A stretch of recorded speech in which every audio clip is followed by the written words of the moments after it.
Really, what I'm trying to achieve with the HKWTA is express my own understanding of how I learned Wing Chun, from Sifu Ching Chun Fun to Sifu Leung Ting. So these two individuals were my mentors in understanding the Wing Chun system. And I can't say that I have it all figured out, because I don't, but I can only express what I have understood over the years. I think one of the main things that I notice regarding Wing Chun, and I know this sounds a bit crazy, but I see people performing classical physics when they are doing their Wing Chun. So classical physics meaning it's all about being deterministic. So if their arm is in this position or with this pressure or in this angle or trajectory, then this should be your response. And this is what I see people doing.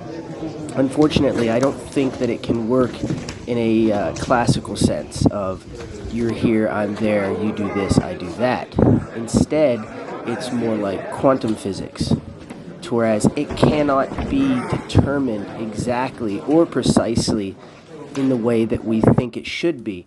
However, it does establish a bit of probability and predictability of the movements. So it may be in the general direction or vicinity of what we think should happen, but at the end of the day, it's based on your feeling and how you interpret the incoming force. So it's one of those things that I don't believe that you can totally master in your lifetime, but it's enough to certainly keep you occupied for the rest of your life once you find yourself very engaged in the way of performing Wing Chun.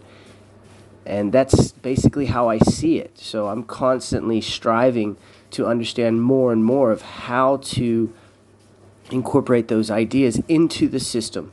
Or really, it could be that is the system, and that's what I'm trying to understand. It's not about stopping what's coming in, and it's definitely not about completely giving in. I would say it's more, I'm going to give in to the force that you are coming at me with, but I'm still going to stand my ground. So give in, but don't back down. That's how I like to think about my Wing Chun.